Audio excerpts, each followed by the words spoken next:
Hey everybody, it's Shelly. Welcome to With Bowl and Spoon. We're getting ready to take a trip up to Canada.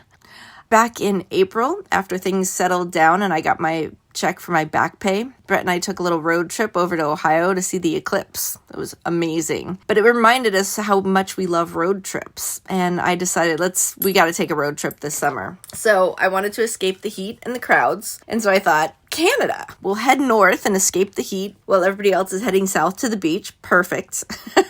We have a friend up there. His name is Derek. I've known Derek since 1991 when we met at a youth hostel in Paris. Now, that's a whole other story. So we thought we'd go visit him and see if he had time to join us on the trip. So he's in. So Derek and I are texting back and forth about locations. And I said I wanted to go as far north as we can. And he was like, hey, check out this place called Moose Factory. And I was like, cool. I want to go to the Canadian Moose Factory, sure. But I couldn't find any roads that went up there. So I thought it must be a marsh. Maybe it's only accessible in winter. I don't know. Maybe, it's private roads, whatever. So I did some other planning, and then I put some ideas out onto Facebook to this group. It's called the Dull Men's Club. There are like 1 million members all over the world, and they're really, really helpful. And so I put out there asking for advice about places to eat or parks we shouldn't miss or some nature things that, we should be aware of. And in part of my request, I said I wanted to go to the Hudson Bay, but there don't seem to be any roads up there. And they came back with a lot of really good, interesting suggestions. Some of it is way too far west, so we're not going to get that far. But one of a couple of people actually mentioned that, you can't drive up there. There are no roads to Moose Factory or Moosonee, which is the little town that's on the river, and Moose Factory is an island in the river. So you can't get up there, but there's a train that goes up there. And do you know what the freaking train is called? The train that goes to Moose Factory? It's called the freaking Polar Bear Express. Yes, absolutely. I am taking the Polar Bear Express to the Moose Factory. You better believe it. Hopefully there'll be lots of interesting food and people and nature to tell you all about. We're going to be recording, of course, while we're there, and hopefully interviewing people for this podcast. So you could look forward to that. This week's episode is with Lena and James of Wise County Biscuits. Again, a farmer's market business, started at the farmer's market, but they've had their own brick and mortar shop over on the north side for 7 months now. It's very exciting. I hope you enjoy our conversation. They're really just such a sweet couple, and I love them so much, and their food is amazing as well. So go get some biscuits and enjoy the conversation.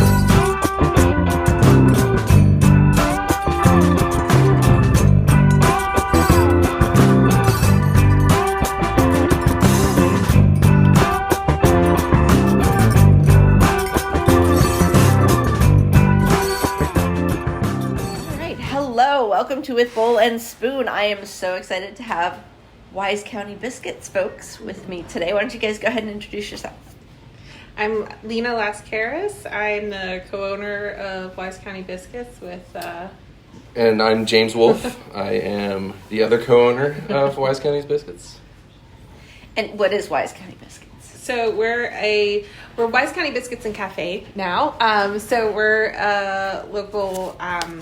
cafe here on the north side in Pittsburgh, specifically in Allegheny West. We started out in farmers markets, and we serve fresh baked buttermilk biscuits with different toppings for sandwiches and sausage gravy and lots of other breakfast and lunchtime items too. Yeah. So whose big idea was this? I think it was a kind of a joint effort between the two of us. We knew that when we're moving back to the Pittsburgh area from Washington, D.C., that we wanted to do our own thing, have our own business. What that looked like, we had no idea at the time.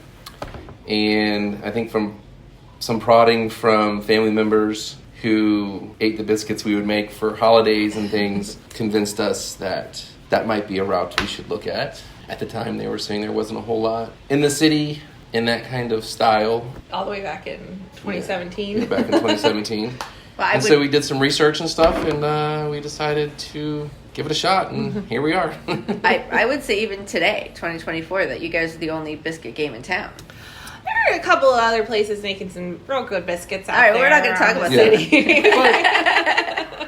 But that's usually in like conjunction with the other things that they do, not kind of more biscuit centric, if you want to say that. Because obviously when we first started, everything was about the biscuit. It was the biscuit and then things that went on the biscuit. And of course now, like Lena said earlier about the cafe now becoming part of it or becoming the main thing of it, there's a lot more that we offer besides biscuits, but it's still the core, very biscuit centric, and it's still kind of our roots and where we came from with regards to the business. Well, I had the fried chicken on a biscuit, and it was about the biscuit as much as it was about the fried chicken. Yeah, but it was really delicious. Okay. Yeah, that's great. I feel like the fried chicken biscuit was one of those things where all the years at the farmer's market was.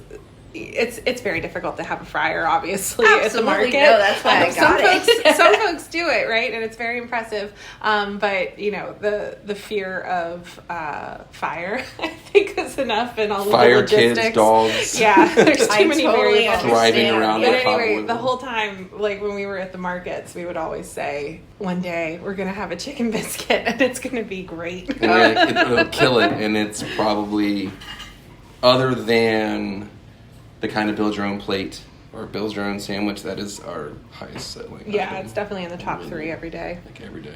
I am so typical. But it's not always really a bad delicious. thing. It's a crowd pleaser. So I think that's a really common story where you make something and it's so good and people are like, wow, you should sell this. And so it happens that people say that more often than an actual product is mass produced or made and taken to market like this. So what was the impetus? Like, how did that come about? We're both sort of, James really is, and I, a culinary professional, and I have become one, I suppose, over the years. But, we had a lot of experience in, James specifically, in like a high volume kind of restaurant, and a lot of restaurants that were very chef-driven places where everything was made like from scratch. And we knew we wanted to sort of combine those two things together. And I think the skills that we gained in those places sort of helped us to be able to take the idea and actually grow it. So we did have quite a bit of training, I think, going into it. So you were closer to that reality than most people. Yeah, Gotcha. We weren't really starting from ground zero per se. It was, gotcha. I've been cooking for probably, like, professionally for almost 20 years now. And, Lena's been in the hospitality industry as long as I've known her, so equally almost 20 years. Obviously front of the house, and I was back of the house. Well, let's talk more about that. Yeah, tell me what you guys did prior to, like, I guess in D.C. Yeah, so we were in Northern Virginia and D.C. We both worked for Neighborhood Restaurant Group there. It's a great group of restaurants that were all tied together under one umbrella, but again, they were a lot of really chef-driven places that had their own personality to them. So you were able to get a lot of experience in different cuisines and styles at each of those places, where sometimes it would be more casual and sometimes it would be a little more high-end dining. Yeah. And we met many years ago here in Pittsburgh. We both worked at Monterey Bay up in Mount Washington, and that was where we first met each other, and then sort of moved our way down to Virginia. Since then we've been married for 12 years. 12 years, yes. So we've been together for a long time, and just sort of trying to pull the best out of each other with our, sort of areas of expertise, I think. Yeah. And just to touch on like what Lena was just saying about, the restaurant group we worked with, like, it was very chef driven, and, you were kind of given the reins to do what you wanted to do, obviously within reason. And you never felt as if you were kind of by yourself, as a chef per se, or even probably as a front of house manager and everything as well. Because you did have that kind of network of other chefs. So like she was saying, you could have a very fine dining place over here and a more rustic, like, Italian place and so on and so forth. But everybody knew each other and, spitball and bounce ideas off of each other and, kind of work together as a team. So that helped out a lot here, like moving back to Pittsburgh and, getting to meet and know other industry folk, and also, from the farmers markets, the farmers and the other vendors and everything like that. We already had that sense of, like, I don't want to say collaboration really, but like community instilled at that restaurant group too. So when we moved here, it just felt natural to, instead of, because we very easily could have been, these outside people moving in and kind of doing our own thing, but it was just real easy to just open up and spread and share and meet people and, just. That's one of my favorite things about the farmers markets was just sort of the general sense of community, but also, so many times, it's just the two of us that have been working together for so long until this past year, really. You need somebody to commiserate with a little bit. You need somebody to complain about one thing or another, or to, celebrate little victories with. And there's a way that you can do it with another market vendor who just understands better than anyone else, I think, what the struggles and the triumphs are. And we made some really good friends that way. Farmers market culture is amazing. I've worked at farmers markets for various vendors in the past, and it's a really unique experience to be on that side of it, because rain, sleet, snow, wind, tents, equipment breaking, whatever, weird customer. It's a whole it's a great community. I really love it. I love that a lot. And it sticks with you, even though we've on our end as the owners unfortunately had to kind of step away from the markets because we have to spend all of our time here, literally all of our time here.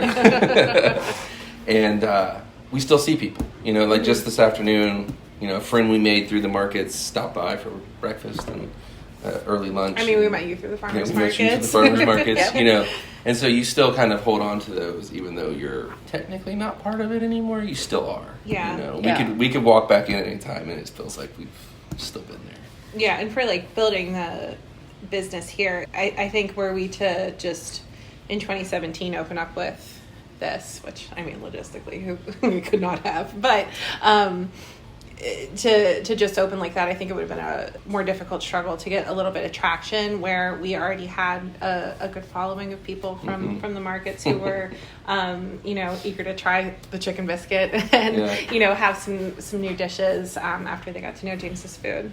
And where we thought we were being sneaky and quietly opening the doors in November and not having any press or anything about it or anything like that, it kind of in a good way backfired on us. We were way busier than we thought we were going to be, without having told anybody about it. I talked to people who waited in line. Those first days of opening. Oh man, it was not opening. That was fun. But it's funny too because we always talk about before our first day at the farmers market, we were at the Shady Side Market, which doesn't operate any longer, I think, but it was a Saturday morning market, so everybody wanted breakfast sandwiches, but it was a small market and we didn't know necessarily what to we had no expect. idea what we were getting into. And we were at the end of the day we were like, this is the hardest thing I've ever done. I don't know if we can keep on doing this. I'm like, well, we're committed to next week, so we gotta go back to the drawing board and figure it out and do it again, and we did it. It was a much easier day, but I'm like, each time that you scale up, I think you have that oh my God, what did we do? kind of reaction that, 2 weeks later, like, oh yeah, that we did that. That was fine. It's by the end of that first season, we could look back and laugh. But we did that first day. Yeah. That was definitely what our first week here was. We did not need 1,000 to-go boxes. Why did we bring an entire case of to-go boxes? You know what I mean? Little things like that. It was just funny. Yeah, you got to learn along the way. So you guys, was that what you did immediately when you came back from DC? Yeah, pretty much. I mean, we got into the mode of preparing for it. So we started working at Union Standard whenever we first came back. We came back not knowing necessarily what we wanted to do, but we just wanted to live in Pittsburgh. We just blew up our lives in DC and took a couple months off and then did a little traveling and then... Yeah, we worked there for, I was there for about 6 months or so before I moved on to something else. And then James was there for a few years. And I was there for probably about 2 years, I think, the first 2 years that they were open, working with Derek. And, honestly, it's funny to say that his name because he was here. He was our first customer this morning. Yeah. But honestly, if it wasn't for Derek, in my opinion at least, and his willingness to work with me, with my schedule, being open at the very beginning, this is what we're doing, this is what we want to do. And he was just so accommodating. And, I'd been doing it for years in the kitchen and stuff, and he was the only person that I've ever worked for that was like, oh, you need this shift? Okay, that's fine. Or let's move you to lunch so you can do your business, and let's do this, and let's give you this shift. Other cooks are like, why does he have weekends off? Why is this? Like, and he did it just so we could have our business. Yeah. And so, like, honestly, if it wasn't for him at that beginning, it would have been, I think, a lot more difficult to get to where we are. And, yeah. You know, Very it's supportive. It's very supportive of it. And, yeah, it was great while I was there. And, you know, we stay in touch. He comes by, and you know what I mean? Yeah, it's part that's of that really whole community admirable, part of it. Yeah, You know what yeah. I mean? You can always call somebody for a recommendation and know that you're gonna trust their judgment if they really like. Like somebody. we've definitely reached out back and forth, being like, "Hey, you looking for anybody? Or do you need any help? Or do you need this? Or like, you know, what about this? Or do you have a question about that?" And like, you know, That's great. Yeah. like when we first opened, I was like, I texted him one day. I was like, "What did I do?" I was like, "What did we do?" And he just laughed. You know, he's like, "Don't worry, I'm doing it again too." Because he just, you know, he's now has Moonlight, and so. It was a whole other venture for him as well. So, but yeah, no, that's what we did at the beginning. Yeah. And so I worked my way from working for him full time. Then we started the business, and I was part time. And then eventually, I walked away and started doing this full time. And then Lena joined me full time at it. Probably 2 years later, it was probably that you were still working your other job. And yeah. Were you making like the spreads and stuff on the side? Yeah. Which She is would. I just would. remember you talking about that.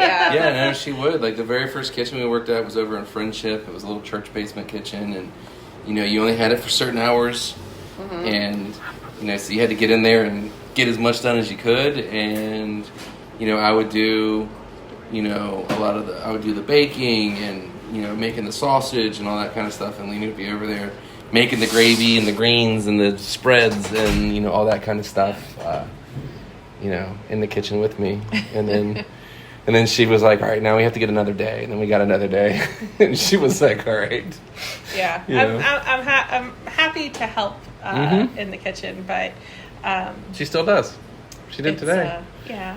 You know, Yeah. every weekend she's back there. There's something about Doing the cooks and like the chefs' minds that my brain just can't work that way. It's just amazing how they can prioritize so many different things at once, and I just But yet nothing at the same time. and just have the confidence to go with it, and I get stressed in the kitchen. So It's organized chaos. Yeah. It is definitely a 100%. certain way 100%. of thinking for sure. Absolutely. Yeah, I admire it, and I can hang out on Expo as long as I need to, and I'm happy to be there. But as soon as the thought of trying to cook like more than two things at once, I crumble.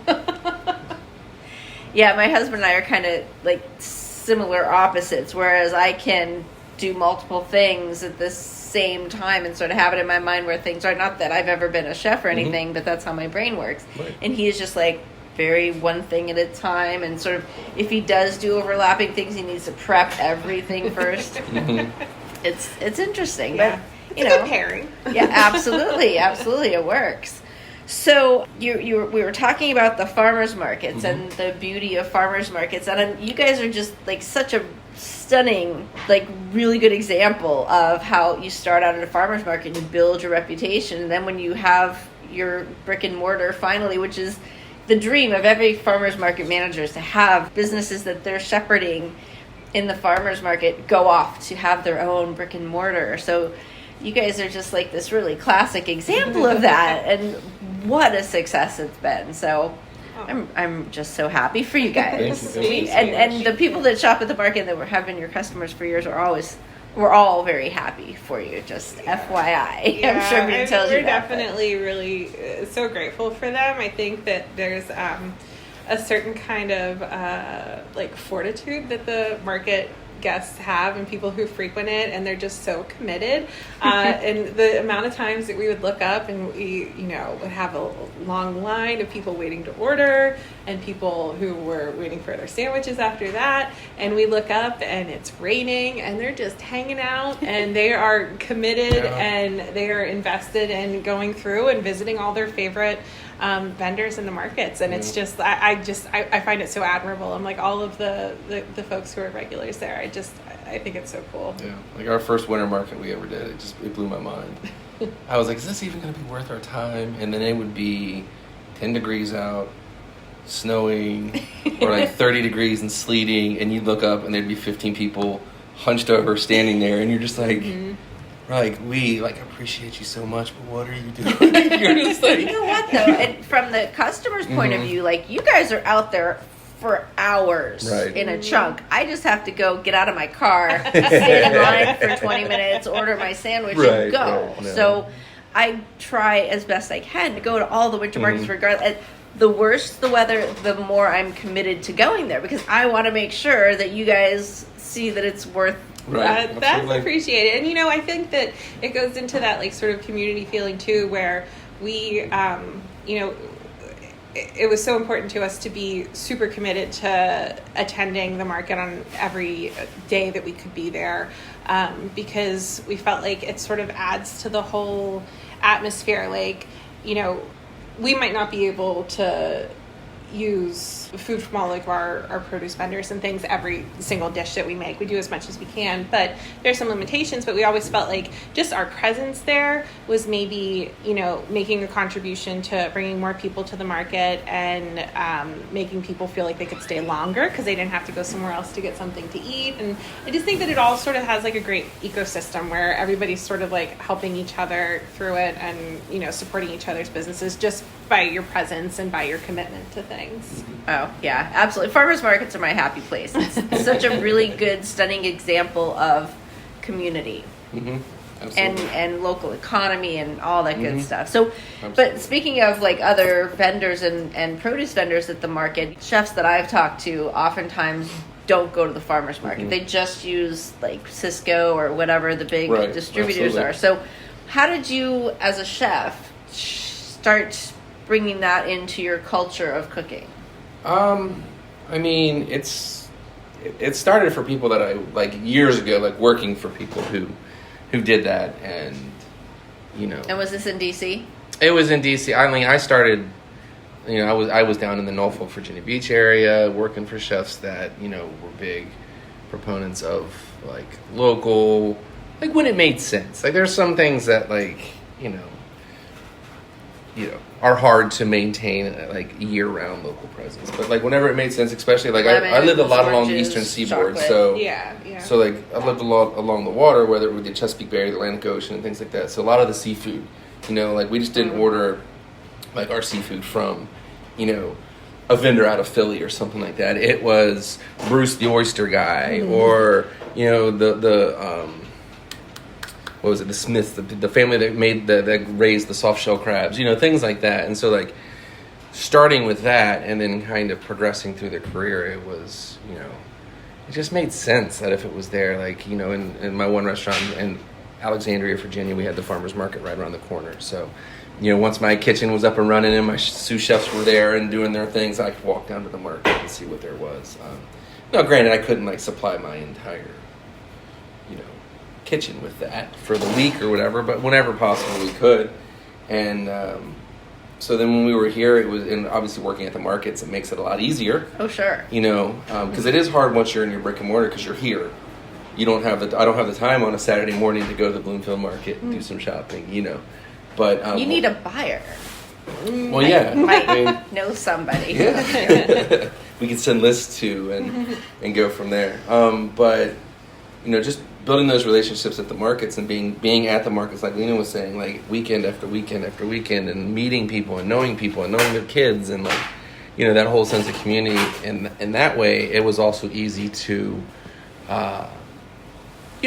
formulate those relationships in like products and what they're growing and being able to get what I needed. And so like right now, like there's so many different things too that like we're able to meet people through. Like we have barmy sodas that we use, which like isn't necessarily a produce item that you would expect, but then you learn about it and you're like, there's this amazing like locally produced soda that is just delicious. And we have a great amount of guests who come through and visit to have it. So different hot sauce vendors that we've met throughout the years, Paul Family Farms with the maple syrup and the honey, and it just goes on and on and on.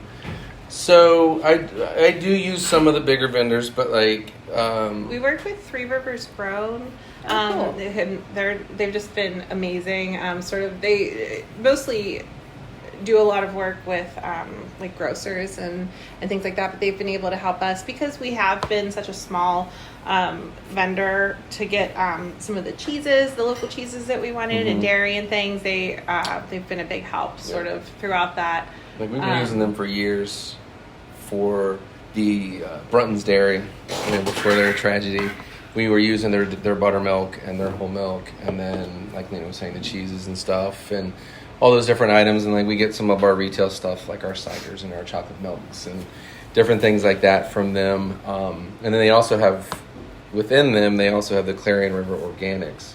I get a lot of, our seasonal stuff from them right now, as well as some of the different companies like Paragon. Yeah, but they're the most helpful. I think Three Rivers is like hands down the most helpful with getting it, other than going directly to another local vendor, which it tends to be pretty easy too. Yeah, and like your company like Paragon, they have obviously like a wider reach with things that they're purchasing, but they also have like local programs, so you can still get some of your butters and your honeys and your stuff like that are still local. Yeah. Through them, and they have purchasing power, of course, too. So that helps out a little bit as well. There are a lot of options available. I always get ideas of people that I need to interview. I'm like, oh yeah, Paragon and Elaine and Goat Rodeo. I was just thinking about, and Clarion. I used to work at the public market when it was over in the Strip District, and I worked with Nathan and the Clarion River folks, and yeah, that was again the whole market culture thing was really neat. Yeah, Nate's been great. Like I said, we've known him for about 7 years now. Yeah. So a lot of easy connections.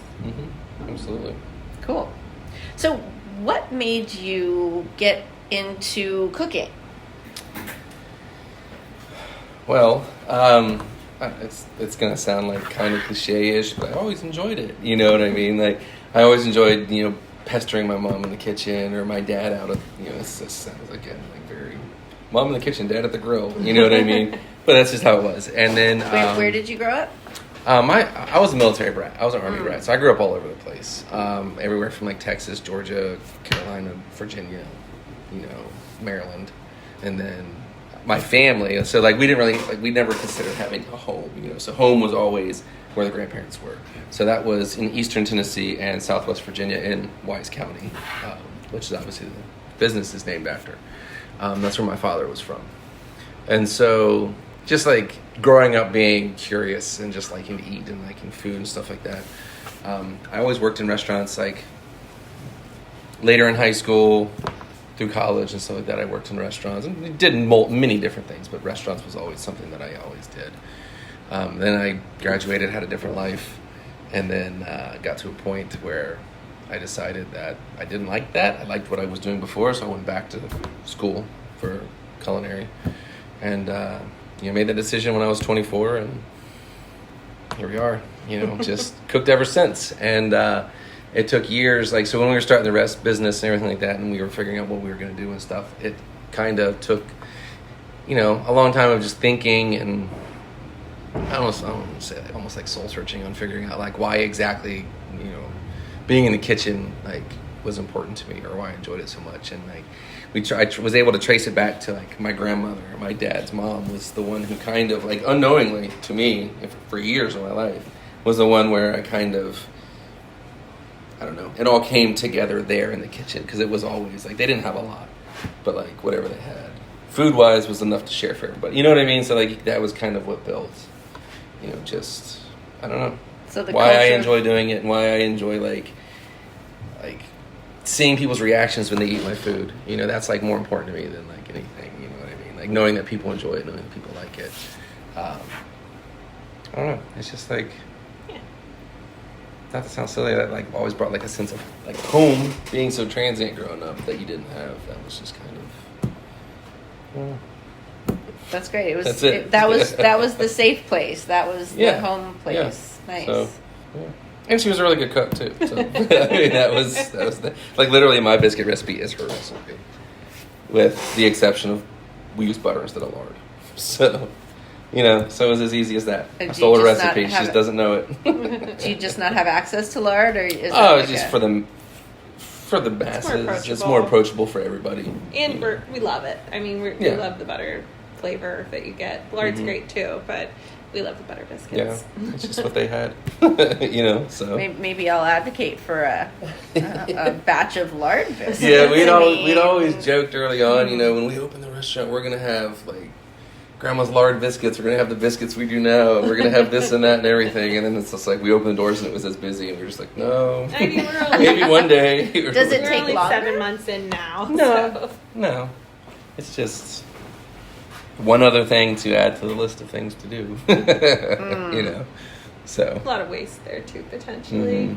If you have all these different varieties of biscuits you're making each day, Yeah.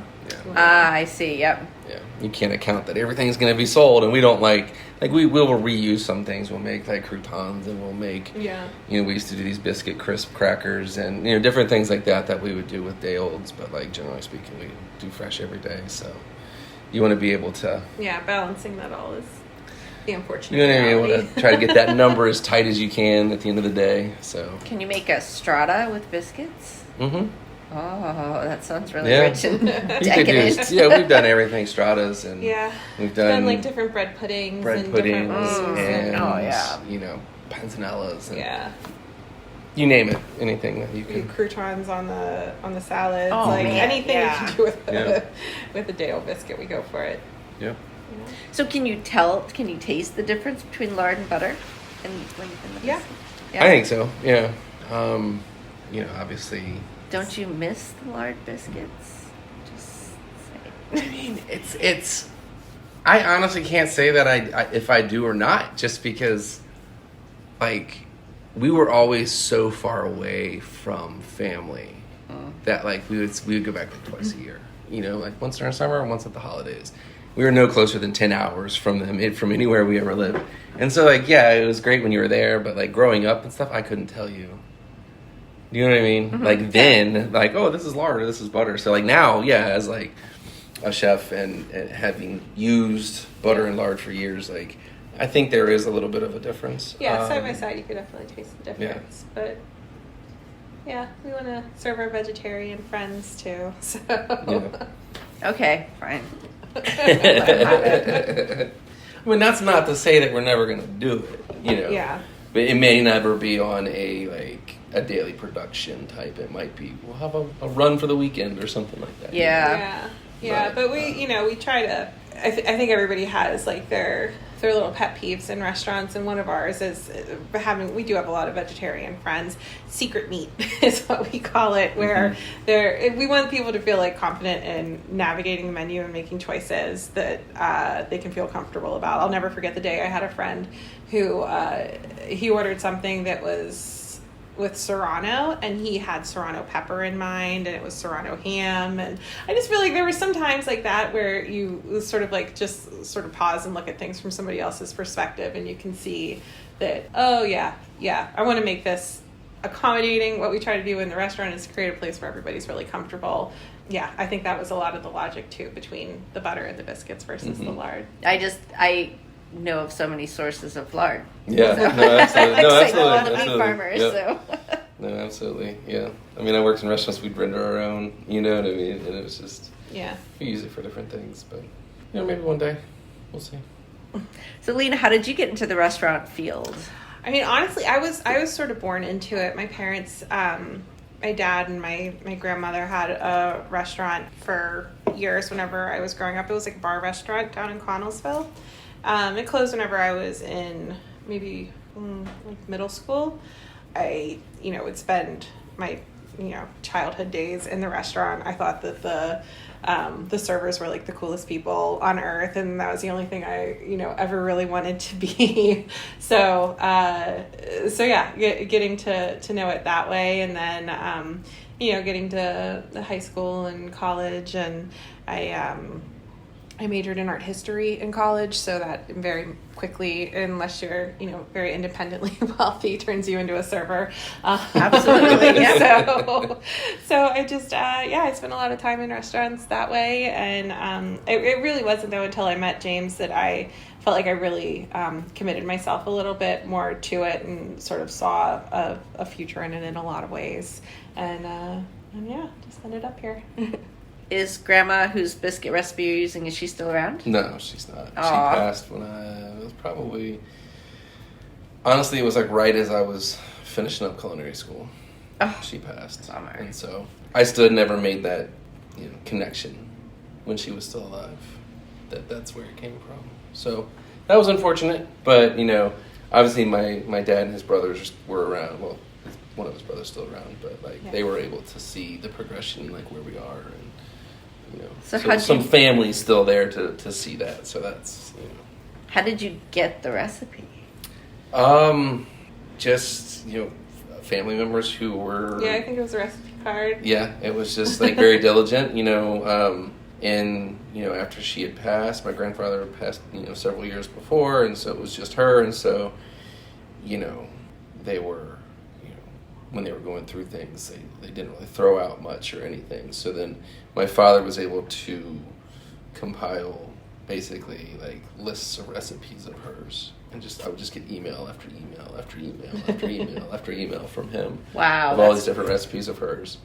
And one of them was the biscuit. And I'd been making biscuits for years before that, in restaurants and stuff, and then started playing around with her recipe, and it may not be exactly hers, but tweak the salt here and this there and stuff like that, but the basis of it is hers, and decided that that's the one I like the best, and kind of put all the other ones I'd been making away, and been making that ever since, and here we are. Well, I very much appreciate the recipe, however you tweaked it and got it together. So I usually ask people what is there something that I haven't asked you about that you want to talk about? But then I also ask what's new, what's next, which way do you want to go there? I'll leave it to you guys. I don't know. Because the how you met, is there a funny story there? No. No, really. We worked together in front of the house, back of the house, kind of. Tales all the time. Everybody get off work, and there's this one watering hole that everybody would go to, and it was just kind of. Yeah. I was new to the city. When I first lived here, I don't even think I lived here a year. No. I moved here on a whim and was just I didn't like it. I didn't know anybody. All I did was work. I was like, what am I doing? I moved the beach to here. What did I do? Oh, that's hard. Well, But then I met Lena, your so then there yes. you go. That's what I did. I came here to meet Lena. The reason you moved to Pittsburgh. Yep, absolutely. I felt. It was funny. I was working for a guy that was from Pittsburgh, and he was like, I'm moving back. You're a military kid. You moved all over the place. You want to move to Pittsburgh? And I was like, yeah, I have a family connection. My mom. My family, part of my family was originally from Pittsburgh. My grandparents, my mom was born here, and then they moved to Tennessee when she was 4. He took a job out there. So I had this weird connection to it, but I didn't really have a connection to it. I knew a little bit of it from when I was really young, but nothing about it. And then I moved here, and I was like, what am I doing? And I met Lena. And then we left. But then, all good Pittsburgh stories, you boomeranged back. Oh, yeah. Literally the day we got to D.C., she was like, when are we moving back to Pittsburgh? Whoa. We made a nice life there, too. But we did. No, it was amazing. I think we always knew we wanted to come back. 9 years. Yeah. That's why we knew we didn't want to really start a business there until we didn't want to get started with anything until we came back here. Mm-hmm. That was... Yeah, it all took off. Yeah, I don't know. You're talking, and then coming up with what we're doing, or starting the business, anything that we haven't asked. I don't know. Again, it's gonna sound kind of silly, but I don't know. But you have to do something that you enjoy doing. That sounds stupid to say. I feel like people do things because they feel like it's what they should be doing, but if you really don't truly enjoy it, it's not worth it. Because we're here all the time. Yeah. Anybody that opens a restaurant or any kind of business, that is who you are, for the first several years of operating it. And it's who we are. It's what we've done for almost 7 years now, or 7 years now. Yeah. And it's obviously, if we didn't enjoy it or enjoy each other, the business wouldn't be here. And, the sacrifices you have to make, and you have to understand that it's not permanent, it's just temporary, and birthdays you've missed, and holidays you've missed, and family members you've missed, and everything like that. Well, they know where to find you. Well, that's the thing. It's Nobody can say anything. Like, you don't ever come see us. You're like, well, you know where we are. We have a constant open house available for anybody to see us, and it's been nice actually because we've sort of had the opportunity to see some old friends and like reconnect with some people that we haven't seen for a while, just because schedules get crazy and everybody's living their lives. So it's a really nice way to. I mean, like I said, it sounds silly, but it's also you step back and think about it, like it's kind of makes sense, It's. Yeah. So you had the idea to open a business, to have a business of some sort all along, but it wasn't always necessarily biscuits or we had thought James has a real passion for oysters and growing up on the seaboard, the sort of Chesapeake waterways specifically, and I think that was one of the thoughts that we had most often was either an oyster place or a breakfast place, because we would spend a lot of the times when our schedules would have us apart, we wouldn't get started until like 10 or 11 for our jobs, so we would have the mornings together and we would go have breakfast somewhere and sit and do like the crossword puzzle together and just sort of ease into our day that way. And we always just thought that was the best idea, was to have this little spot around the corner from our house place. And we were just, this would be amazing to have, amazing to do. Yeah. But then, like she said, with my, I go referenced before, I dealt a lot with like the watermen and stuff, and I was like, that'd be something great to bring to Pittsburgh, like with the connections I have with all these farms and everything like that, and and then we started thinking about it. We were like, well, the logistics of getting oysters here every day. That was the thing, and I talked to them, and they're like, well, we can meet you like halfway, and I'm like, I don't want to drive 4 hours every day to like or not every day, but a couple times a week, and it was just like. Yeah, it was something else. I think we like the sort of like universal appeal of breakfast, and it's sort of a like an attainable luxury for everyone to go out and have somebody make breakfast for you. It's not going to be as high dollar of an event as if you're going out to dinner, and it's just the sort of casual comfort of it that I think was appealing to both of us very much. And I think we also like.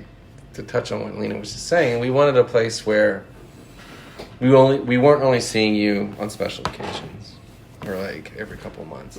We wanted a place we always wanted a place where whatever it was, before we decided breakfast or whatever, that we wanted to go into a place where we were part of that community, not just going in and like taking from the community. We wanted to be part of that community, and so the breakfast establishment was able to like be a place where we could see people on a regular basis, whether it's our friends or family or neighbors or people in the neighborhood and the community and so on and so forth, that you can see people more than once a week or once a month. It was just this kind of continuing that sense of community that we built at the markets, and we see people here twice a day. We see people here every day of the week. We see people, all the time. And it's, we may not even know them. We just know them to say hi, but like we see them and they're here and we've become part of their lives and they become part of our lives, even though we don't really connect in that way. It's just kind of like there's just like a nice like almost like a communion type, and there's a little bit of it too from being I know for me, and I don't want to speak for Lena, but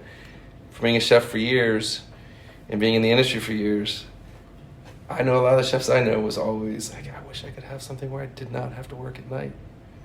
And so like the ability to be out of here when the sun's still up and be home by 5 o'clock, where normally you're like, well, dinner's starting, and like I'm not gonna get done till 11 or midnight or 1. I think there's something to be said for that, where it's you kind of flip that a little bit, but instead of being there late, you come in a little bit earlier. Yeah, late night's like still a nice phase in your life, or for a whole life for some people. There's some just real night owls, but yeah, we like the mornings. Yeah, so it's just nice to be able to have that again. We keep talking about that community, that sense of community, but also being able to get out of here. And if we want to go to dinner, do you know what I mean, or something like that, we can do it instead of not that we do, because we're usually in bed by like 7:30 and up in the morning. But if we wanted to, we could, Yeah. And it's easier to see your friends and your families and stuff because working at nights, it's always like we always called them the day walkers, like your friends that had day jobs, like you had no idea what each other were doing because And so it is still able to see, like, we can go see our nephews and her brother and his wife and all of them in the evenings if we wanted to, if we had the energy to or something. But well, and like we were saying with the breakfast place too, I think one of the other things that we wanted everybody from like sort of like all walks of life to feel comfortable and feel welcome in the dining room at any given point. That's one of our favorite things about sort of like, as you know, you travel through Appalachia and the South and a lot of like the best like barbecue kind of places that you find. It's always going to be like, you'll see some guys over here in suits, and then there are some construction workers here, and then there's like a young family and friends getting together, and it's like, it's so many different types of people who can go and just enjoy something and have the community of just saying like, this is great food, we're all having it together. Like I think that is something that we really wanted to try to replicate a bit. I also feel like exactly what you just said, and I think I've said it before, it's like the two things that I feel that we kind of always stand on and stuff with this is that, like Lena was just saying, we don't ever want anybody to walk through our front door and feel like they don't belong here. We also don't want anybody to ever walk in the door and feel like they can't afford to eat here. You know, so like we do anything we can to like keep our prices down. You know what I mean? Everything like that. And you know, it's just stay like reasonable, but still all the wholesome ingredients. Yeah, and you know, have and it's like still we still want to use the good ingredients, good local ingredients, the quality products, but still keep it available to everybody. Because I feel like so often, you know, not everybody can afford to buy those things. Not everybody can afford to go out and eat that, and it's like, you know, I don't know. It's for everybody. Yeah, you know? having something more approachable for everybody is important to us. Mm-hmm. And you've had notable Northsiders here, and there was a gentleman sitting up there when I walked in, and I was like, is that who I think it is? And it was. So that's pretty neat. Yeah, we're really lucky to have. Do you want to do some name dropping? You can feel free to name drop I don't. But you might be famous Pittsburghers. We respect the anonymity say, of all of our. If you want to know who it is, you can come and find guys. out. Just saying. Just stop by, use your eyeballs. Yeah. Well, but that's the thing, though. Everybody who comes in, regardless of how, you know, internationally well known they might be, we try to treat everybody just the same. And from those folks to, you know, we have every morning we have Duquesne Light, we have water, like all, you know, the blue collar guy, people coming in the morning and getting breakfast to go, and you know, it's I don't know. More than anything, I feel like that's why breakfast and biscuits won out in our hearts over oysters. Although we still love an oyster, but but yeah, there are a couple places. No, exactly. There's a couple of very very nice places here with oysters. We have a new. I didn't realize how bad this is, but Alberta's around the corner here. They have oysters. It's pizza and oysters. Yeah. I knew the pizza part. I didn't know the oysters. So I haven't ever had oysters properly, so I'm an oyster virgin. I haven't ever had. Are you interested in? You know, as a foodie person, I have interest and curiosity about it. Absolutely. So I know you guys have only been open for 7 months, although it feels like forever for all of us, because you know this is the dream that you guys had, and we're so glad to see you achieve it. So what's the plan coming up next? Is there anything new on the horizon, or are you just like? I mean, a lot of it is just sort of. Right now, we're trying to get really strong legs here, and we are trying to create really good systems for our staff to be able to feel comfortable to thrive in, to create, you know, a good environment for our guests. And I think that, you know, it's a long haul with that, getting everybody in place and settled. We're doing our best to get back to the farmers markets as often as possible. It's been spotty. It's been really spotty, but I think we're just working towards having a greater presence back at the markets is really top of our agenda right now, and working on solidifying like our wholesale orders. We do a partnership with Harvey that does a delivery of the frozen biscuits. We freeze them; they bake up incredibly well. And have a handful of some other in my freezer. Half a bag left. A handful of other shops, and just really working on expanding that end of the business is sort of the most catering as well. Boring kind of pressing thing right now for us. So we're sort of in we got everything going, and now we just have to buckle down and keep it moving through to Just tighten up the protocol. logistics. Yeah. And, one day would we really love to have, another location, a little kiosk kind of place, something like that? Of course we would. But we don't want to do that too quickly. We definitely want to make sure that we're in good, strong standing here. We want to get all of our, like Lena was just saying, like logistical systems in place for here and knowing what that looks like. So if and when we ever do something like that, it's smooth and seamless. And, it's like every day of service here is like, okay, this is how everything went. How are we going to slightly tweak it to make it better tomorrow? And, I think getting all of that locked in so that everybody's having the best experience every time they come here is important to us. Yeah, absolutely. Yeah. That's great. Where can people find your products? So you could say the address here. This is sweet. So we're at 911 Galveston on the north side. We're in Allegheny West, just around the corner from Western Avenue. And they can find us often at the Bloomfield and Squirrel Hill markets on the weekends. Our products are available at local provisions out in Fox Chapel through Harvey, and over at Carnegie Coffee Company. They also sell our biscuits. Yeah. Cool. And can you buy frozen biscuits here? You can. And all the different products and stuff. Yeah, we have our frozen biscuits, sausage. regular gluten-free, sausage. We have some of the stuff we sell that we use in the kitchen here, like our Wade's Milk grits and a lot of our other Broadbent country ham. Our country ham that we sell. We get that out of Kentucky, and of course, like our friends from over the years, like we got Paul Family Farms and some hot sauces, DeFair Coffee, and a bunch of other stuff on our little retail section. Everything we use in house, we also try to make available to our guests as well. So. That's awesome. So you have your own little grocery store here, kind of. A lot of our people we've met through the farmers markets too. At the DeFair, the coffee that we use, it's our first market. They were set up beside us, and it's like. Get us together. Yep. So another endorsement that farmers markets are the best thing in the world. It's true. Absolutely. Whether you visit them or you work at them or whatever, they're the best. Well, Lena, James, thank you so much for being on my podcast. Thank you for having us.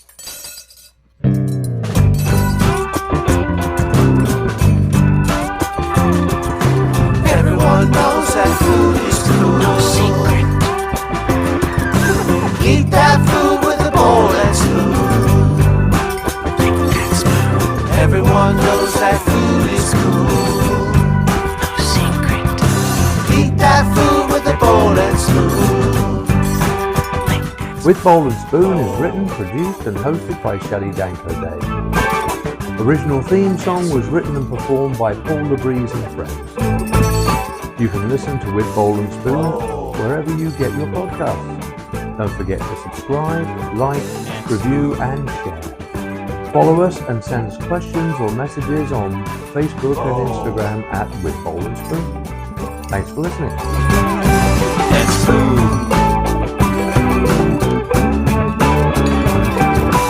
Whoa.